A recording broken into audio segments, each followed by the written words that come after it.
কিয়ামত দিবসে কাদেরকে জাহান্নামের বুলাস নামক কারাগারের দিকে হাঁকিয়ে নেওয়া হবে? এ, আত্মসাৎকারীদের, বি, খেয়ানতকারীদের, সি, অহংকারীদের, ডি, মিথ্যেবাদীদের।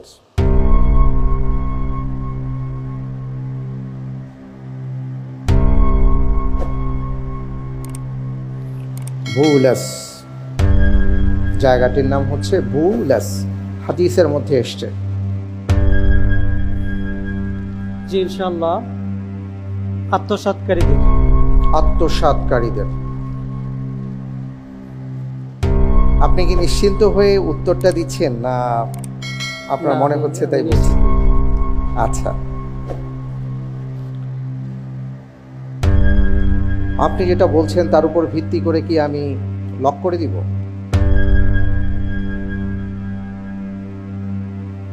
তৃতীয় ধাপের চতুর্থ প্রশ্ন, এটি খুব গুরুত্বপূর্ণ।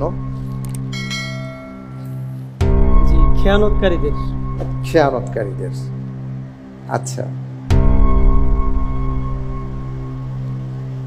তাহলে কি বি ফ্রিজ করে দেব?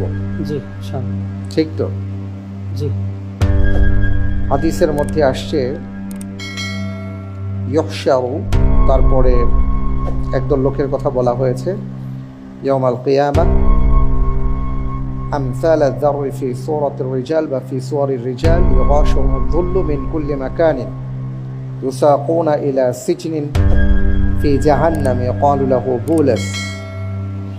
কিয়ামতের ময়দানে একদল লোককে টেনে নেওয়া হবে এবং জাহান্নামের একটি জায়গায় তাদেরকে নিক্ষেপ করা হবে, যার নাম হচ্ছে বুলাস।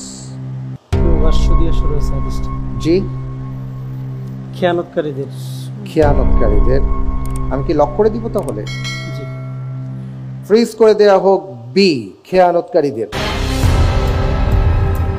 আপনি যে উত্তরটি দিয়েছেন, আপনার উত্তরটি সঠিক হয়নি।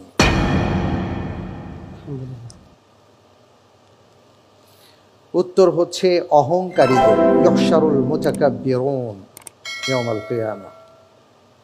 যারা অহংকার করবে তাদেরকে জাহান্নামের বুলাস নামক একটি জায়গা আছে, সেখানে তাদেরকে নিক্ষেপ করা হবে।